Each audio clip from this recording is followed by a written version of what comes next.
Rest in power, Charlie Kirk. May your impact and influence never be forgotten. And prayers to the Kirk family who had to go through a devastating loss on September 10th. And prayers to everyone that was there. Prayers to everyone that has supported him. I don't know about you guys, this one hit me a little bit different. The reason I didn't make a video on September 11th or, even the day of is because I wanted some time to process this so I could view this from a lens of a little bit more of a logical view, which it seems like Charlie would have probably wanted that way, So I took some time to honestly grieve. I don't know about you guys, but when this initially happened, it felt like I lost a family member, even though I was not like super close to Charlie's work. I'd seen a lot of his clips. I've reacted to some of his stuff, but this one really hit home because I felt like it was an attack on free speech. It was an attack on people to have contrasting views for maybe what other people have, and it feels like right now there's more of a divisive nature between the left and the right in America, which is truly scary because now we live in a time where if someone disagrees with you, you could end up losing your life, which is terrifying, absolutely terrifying. I think a college campus is a place where people are supposed to go and bring up opposing ideas and where your ideas and ideologies are supposed to be attacked. This is where I think this discourse is totally normal and fine. Put a 1 in the chat if you agree. I think being on a campus is where you should have this civil discourse of contrasting ideas that attack the ideologies that you have. I think this is very normal. If you're not going to learn it in a college university, where will you learn it? Where will you have your ideas attacked and your philosophies combated? Like, you know what I mean? So that was the big thing for me, is that this was an attack on free speech, and it seems like the people that are the most upset with the current nature of America right now, number one, they don't want to leave. And number two, they don't really want to stand up and talk about things. They want to just jump straight to violence. Because it seems like a lot of the conservative side, they show a lot of temperance. I've been hearing a lot about gun control and things like that. Well, the people that are conservative, typically they go hunting, they do things with guns like going to a shooting range. They're not going out and shooting people. We're not seeing that in the news. We're not seeing a ton of that in the news. And I'm doing my best to not blame this on the left because I haven't done enough research to know if this person was on the left. I think they've identified the shooter. We'll get into that. But I think pushing this narrative of more of left versus right is just going to lead to a civil war. The left have been very aggressive, it seems, when it comes to violence, and they're promoting it, it almost seems, which is truly scary. But I hope that the right doesn't retaliate because, in my opinion, and I could be way off here, and put a 1 in the chat if you agree, I think the right is well more prepared than the left if a civil war does happen. Conservative people have more guns. They have more provisions. They're ready. Doesn't seem like the left is probably ready for that, which I hope that it does not come to that. I'm very much so a firm believer of free speech and telling your ideas, telling your philosophies. I mean, heck, even my channel's all about this. I have my own things that I talk about all the time, and maybe you guys don't agree with them, and that's okay. I still love you guys. But if we're coming to a world where speech is being attacked with violence, that's the biggest problem for me. I hope that we can calm this and this can stop, but I don't know. I've got some clips we're going to react to, and then we'll further get into this. But there's some developing things in this story that, I don't know, things are getting sticky. Right now, we are at a extremely pivotal moment. And I think that what's going to end up happening is that right-wing people are not going to continue to turn the other cheek. They're not going to continue to just, this is just a crazy left-wing radical. I think you're probably going to see right-wing people doing the same thing to left-wing people. And honestly, while I don't think this is a good thing, I certainly don't really feel that sorry for them. Because a lot of left-wing people have no problem advocating for violence, or at least using coded language in order to advocate for violence. The fact is that there's a certain level of intellectual dishonesty that goes on in situations like this where it's considered, this isn't actually what they meant, and no, this is actually some others. No, it is. It's exactly what they mean. They're trying to advocate for killing people that they disagree with. That's what's happening, and there's no talking around it. And to the extent that you try to, you're insulting the intelligence of anyone that you're speaking to. And I think that now you're going to start seeing a lot of right-wing people end up doing this to left-wing people now even more, because it's very... And I hope we don't reach that reality. I really hope we don't reach that reality, because in my opinion, when it gets to that point, it honestly gets to a civil war, and it gets really sticky. It gets really bad. I saw a clip of this chick, and I was like, I mean, she's got a great point on this one. It's just short and sweet. Okay, Democrats and liberals, riddle me this. If America is such an oppressive and fascist country, why aren't you warning immigrants to not come here? And why are you still here? That's what I've never understood. If this country's so bad, why don't you want to leave? Why don't you want to get out of here? Why don't you want to, warn people to not come here, things like that? What is all that about? So I found this clip of this guy who, because, there was a lot of things circling around that this was like a professional shooter. This was like an inside job. So I found this guy, I believe he was ex-military, and he kind of talks about the logistics behind this shooting and kind of what happened, and just how probable it could be just a regular person. G'day team. So all these internet experts are sure that it was a professional hit against Charlie Kirk. Few issues with that. Firstly, professionals are trained to aim for the center of scene mass. With all the different variables involved, it's where you're most likely to get around on target, right?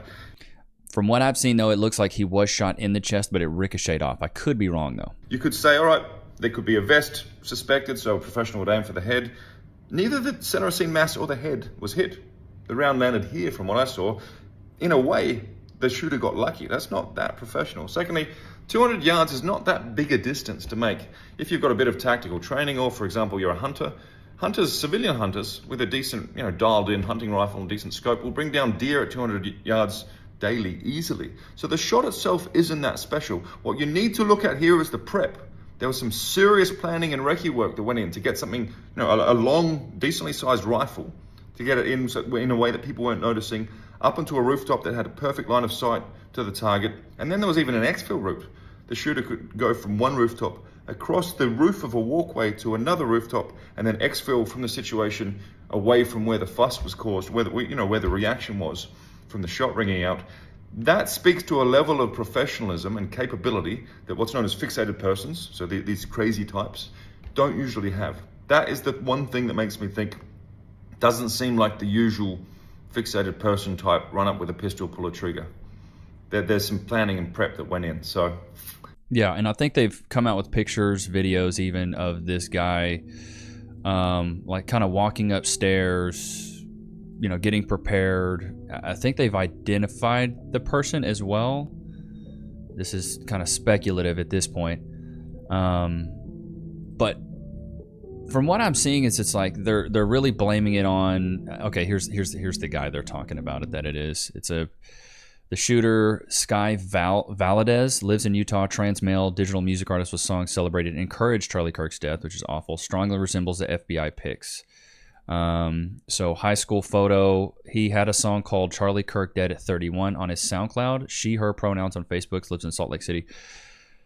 And this is speculative in my opinion. This isn't, this is just my opinion on this stuff. But it seems like with the whole gender war of like people being gender fluid, that the people that are doing these crazy shootings seem to identify as trans. I could be wrong. Fact check me, please. But if that's the case, maybe in the future, if somebody's trans, we just say that it's more of a mental health crisis than it is, oh, we need to accept your gender ideology. Because even to Charlie's point, I think when we affirm this stuff and we lie to people, it's not necessarily a good thing. It's not a good thing to lie to someone. It's like, yeah, you're a cat. Yeah, you're a dog. That's a good thing. Let's tell you that. Let's lie. Let's affirm that lie. I don't think that's a good thing. But it seems like as a society, we've fallen so far from what reality is, and we have drifted from what, a true message of having like a good life is, that now it's like all on the internet. Everything is all virtual. And I believe it's pushed people, like the internet, in my opinion, and social media was supposed to bring people together. But I think it's actually pushed people further away than it ever has, because you can go be radical in your apartment or in your house and have nobody around you to combat your ideas. Like even me, look at me. Like I'm sitting here kind of sounding like a hypocrite right now. Like I'm in my house, in my room. Nobody's sitting here combating my ideas.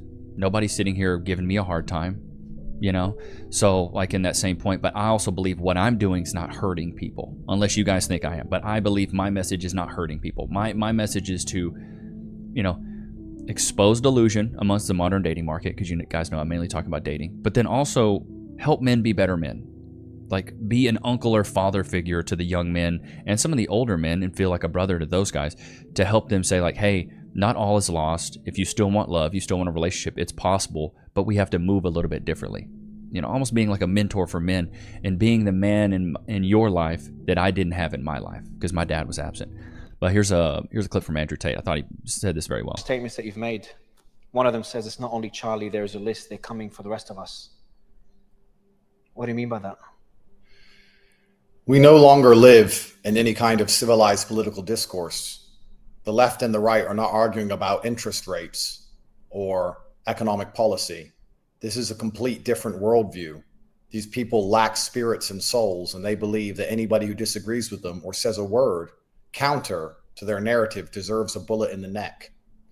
This is no longer political discourse. This is a divide which is much larger than most divides, which caused endless wars across the planet. And Charlie Kirk was killed for being the good guy, for being the nice guy. He hasn't been nearly as inflammatory as I have with many subjects. And they believe we deserve death, and they celebrate the death of Charlie Kirk in a disgusting, inhumane manner. Let's not forget, because it's easy to forget, attempts. Not only did they try to kill Trump, but we forget it because they were unsuccessful. They tried to kill Nick Fuentes. We forget it because they were unsuccessful. Did you even know they tried to kill me? Type Andrew Tate knife attack. Last month, somebody put on a high-vis vest pretending to be a builder, trying to get access to my house with a blade. And when he was identified, started slashing randomly because he couldn't kill me. Crazy. So I'm on a death list also. And the media is spinning and hyper-radicalizing low IQ people into attacking anybody who has a worldview that's different to theirs. The media is absolutely, completely complicit. And I would argue that very few people on the planet had larger voices for the masculine youth than Charlie Kirk. If you want to say some names which are possibly up there, it's myself and Nick, and we've already had attempts on our life. This is disgusting. And this is no longer a political divide. This is no longer about policy. This is about good and evil. This is about right and wrong. This is a war. This is almost an unfixable problem. When people are laughing and celebrating a father dying in front of his children because he disagreed with their worldview, especially when their worldview is wrong. Let's analyze as professionals. If you're going to sit and tell the world that men can be women because they put on a wig, and they believe you deserve a bullet in the neck the second you disagree with them, they are fighting objective reality. You can't agree or disagree with these people. Yeah. That's the end of the clip. And then also, it seems like the left, they throw around the term Nazi so casually. And when you call someone that, it almost justifies that you can eradicate them. Because, I think we would all agree Nazis are bad people. I don't think Hitler was a great person. I don't think he was a good person. What he did was terrible. It was probably one of the biggest atrocities in the 19th century. The 20th century, I guess, because doesn't it go back? God, I'm dumb. But anyways, they've dehumanized the opposition so much that they feel like it's justified to unalive someone. I'm not going to show a ton of the clips where campuses and people are celebrating this, but the scariest part for me, especially about to be a dad, is that college institutions and universities, kids are celebrating this stuff. And this to me is truly disgusting. I don't care who it is. I don't care what your ideology is. Even some of the left-wingers like Dean Withers or what is his name? Charlie Parker. I can't remember all their names. I may not agree with really anything they say, but I don't think they deserve to be unalived. I think those guys should be able to do their thing. They're young. They have their message. Cool. Do your thing, dude. Free speech, do your thing.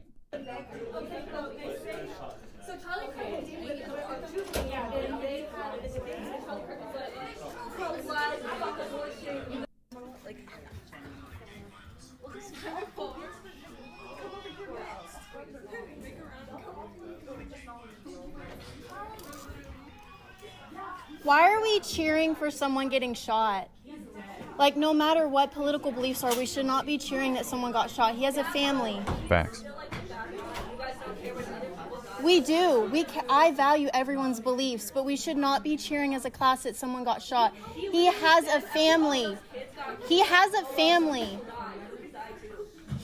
And that's my biggest thing, man. Where's the compassion? I think as the bipartisan system in America has gotten further and further in its tenure as the system in America, it's just pushed us further and further apart. Like, I saw, it was like almost like a meme, or I guess a description. It was like the left and the right, and it kind of had like this right here. And it's like, okay, we don't really agree. And then in like 2010, it was here. 2015, it was here. 2020, it's here. 2025, it's like way over here. But the left now has a sniper and is shooting you from far away. Like, we've seen this narrative happen a few times.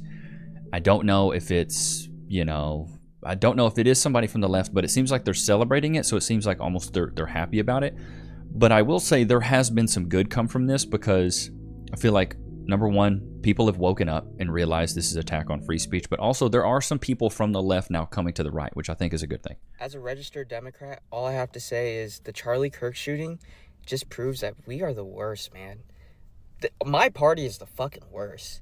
I got people celebrating, hoping that he dies. Are we fucking for real right now? Where's the empathy? Where's the respect, man? It's disgusting. It's disgusting, truly. And the fact of the matter is this: he was a father, and whether or not I agree with his political opinions, all he truly wanted to do at the core was see this country be the best. And I can fucking respect that. And to see people just be blatantly disgusting. It is. I agree with this kid.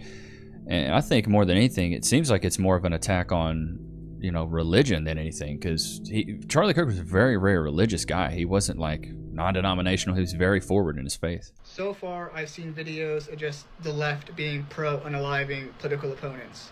Whether that be Trump, J.D. Vance, people celebrating what happened to Charlie Kirk today. It's just disgusting behavior. The fact that I have been a part of the left for 7 years, I never thought we'd get to the point where I would have to look at my own party and be like, oh, hold on, I can't support you anymore because everything that you are doing right now is against your political viewpoints and your values and beliefs. To sit here and promote gun violence against your opponents is wrong. And it arguably makes you worse than the other side, because you're basically saying these people deserve to be unalived because our political beliefs are more important and should stand and should have more value than a human life. Ooh. Yeah, it's a scary time.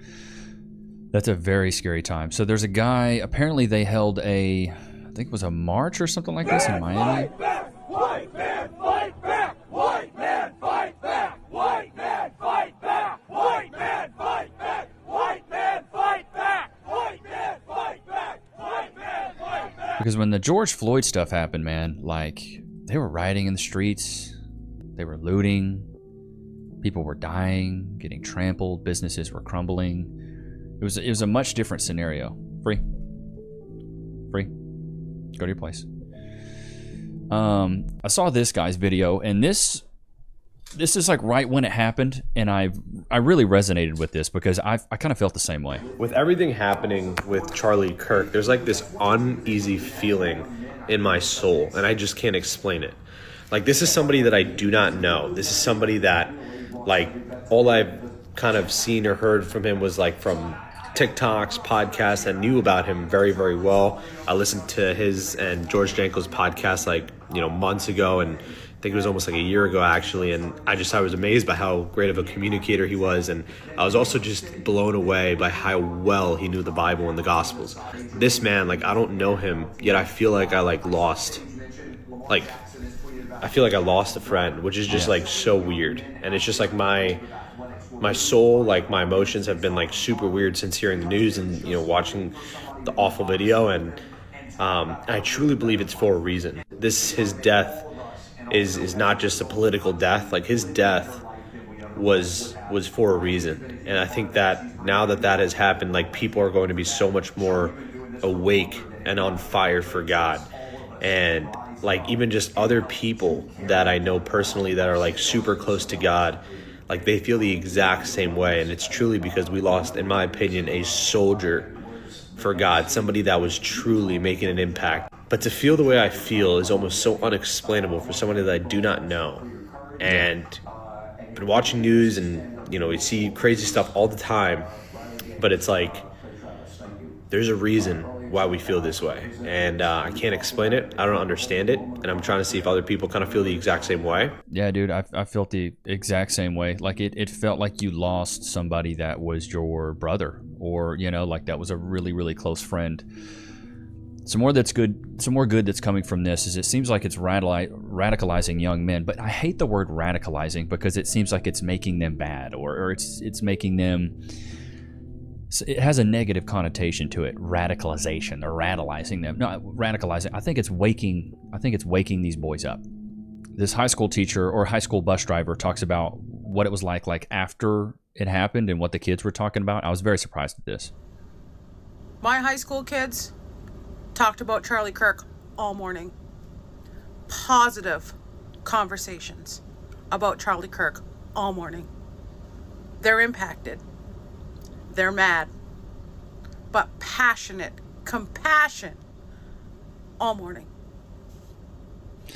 This is proof that the university system is brainwashing brainwashing youth, because kids like these kids that are in high school, middle school, you know what I mean? Like these kids, they still have compassion. They still have empathy. That stuff is being erased at the university level, which is horrible for society, which makes sense why they're pumping out so many of these freaks right now. These kids are smart. These kids are smart. He touched them. They knew who he was. He made an impact on their lives. They talked about his debates. They talked about his topics. Smart kids. This impacted them. These high school kids, they know. They know. See, that's a good, in my opinion, that's a great sign. These kids are waking up. They're realizing that, you know, being a white guy in society right now doesn't mean you're evil. I feel like so many men right now think if you're a white guy, especially in the media, you feel like you're an evil person. You know, I went to a very diverse high school where, you know, I wasn't like the predominant race or anything like that. I got along well with everybody. But there was a few people there that would always make me feel bad for being white. But I was like, dude, I'm poor just like you. Like you talk about, I have money, bro. We live on the same road. We live on the same street, bro. My house is breaking down. So I wasn't in a place of privilege. I was in a place of, and Theo Vaughn talks about this. He was like poor whites and poor blacks. I was there with you, bro. Like I was poor too. Like we were both wearing Walmart clothes. So I don't know what privilege you think I have, but I was broke as well. And my dad was broke, and my mom was broke, and my dad was in and out of the system. My dad was a druggie. So like your parents are still together. Your dad's a pastor. Like what's the privilege you're talking about? So I think it's just this demographic of men is waking up, and I hope it's all young men. I don't think it's just a certain race. I hope it's all young men. Oh, what radicalized you? I'll fucking tell you what radicalized me. When I was in 8th grade, my dad came home from a miserable, terrible, grueling day at work and said, hey, put your shoes on, we have to go to the school board meeting. Now, I'd never been to a school board meeting, didn't even really know what they were for, but what I did know is that my school had just implemented a policy that anyone could get a free lunch at school regardless of financial status. And I got free and reduced lunches. That shows you how broke I was. Rich kid gets a free lunch, poor kid gets a free lunch, paid for by the taxpayer. Now, 8th grade me thought that was a real fucking good deal. I still think that. And I thought then that anybody with a rational fucking brain cell would think the same. But we got to that school board meeting and I watched as the same people that I saw at Sunday church every Sunday stood up in front of the board and talked about how this was a terrible thing and that they were all shelling out for all these people that didn't need a free lunch. And then I watched as my dad, the strongest, hardest working man I've ever known in my entire life, I mean, he could bend a horseshoe in half with his bare fucking hands. My dad stood up and said, hey, I know exactly what it feels like to be the kid that needs the free lunch. I grew up on free lunch. And I also know exactly what it feels like to feel the stigma behind that in your classmates. He said, if you have a problem with paying for these free lunches, you can bill me. And then he looked at the school board and said, thank you for your time, and we left. Now, 8th grade me thought, well, maybe it's just a problem in my slack-jawed yokel of a hometown. But the more I've grown up, the more I've seen that this is not just a problem in 2,000 people towns. It's a problem nationwide, and that the same people that are having these problems are the same people that are at church every fucking Sunday. That's what radicalized me. So, and I think more boys and men, especially young men, are going to start having these radicalizing moments, especially with this, assassination of Charlie Kirk. A lot of the guys pushing the rhetoric of, what it is to be a man, you should be proud to be a man. Notoriously, they're pretty conservative. They're fairly conservative. So if the boys are going to be learning that, they're going to be learning that from, men that are conservative. And in celebration of Charlie Kirk's life, let's do Charlie Kirk's 5 best moments. I hate Charlie Kirk! I hate him! I hate him! I hate him! I hate him! I'm going to send her a signed hat. You're an English major. Yeah. Well, it's like come forward. So it's like. What's your favorite? I'm gonna give you another chance. Yeah. What's your favorite Jane Austen novel? Harry Potter. I see you got an anti-DEI shirt on. DEI stands for didn't earn it. Why is it that a lot of the times people with uteruses have to carry all the responsibility that comes with getting pregnant? You mean women? Abortion is anything. If I had a cyst on my uterus, that would be considered an abortion. In order for it to be an abortion, it must be a human life. So, yeah, shout out to Charlie Kirk, man. A true pioneer in free speech. And what really sucks is he was probably one of the great debaters of our time, and we are not going to be able to see him grow up. I mean, grow old and be, on the level of Christopher Hitchens or... And the thing is, Christopher Hitchens, atheist. If you know anything about him, he passed away. He's an atheist, but I love his debate style. I love it. I think he's a great debater. We will never see him get old like Jordan Peterson. He was probably one of the greats, and we will never see him get to the point where he reaches his golden years, which is what's so sad. I'm a black man born in America. I know what problems that exist in this country. But I also know there's far more good people than there are bad people in this country, regardless of who you are, what your ethnic background is. White, black, Hispanic, and beyond. I'm in a studio here in Las Vegas, and I'm looking outside, and I see people looking at me and smiling and saying, "What's up, Steven?" They don't look anything like me. And I don't care, because they're showing me love, and I'm showing love right back to them. At some point in time, we got to recognize, can't just speak about it. Can't just give lip service to when such a vile act takes place. And we're going to give lip service to the tragedy of the moment. And then within 24 hours, we move on with our lives like nothing happened. Something did happen. Don't care what his political beliefs were. I don't care what he felt. I care about the fact that a man was gunned down in front of 2 of his children who are 5 years of age or less. That he's dead at the age of 31. That his wife is a widow. That his children are fatherless. Because his ideas and his beliefs differed from somebody else, apparently. And then I'm going online and I'm seeing people celebrating it. Yeah, that's probably the hardest part for me, is when I saw people celebrating it. But then I also, as you guys have known, I used to be an atheist. Now I'm Christian, but I'm not super devout in my faith. I don't go to church every Sunday. Now I pray every day. I pray before my meals. I pray before I go to sleep. But something in me, when I started seeing these people dance on Charlie Kirk's grave, it was almost like God was speaking to me, and he's like, "Levi, have patience. There's a lesson to be learned here. Have patience." And for me, I try to be as patient as possible, because I know I'm a husband, soon to be father, and it's my job to have as much of my emotional temperance as possible, and I need to be able to gauge that, notice it, and null it, and assess the situation logically.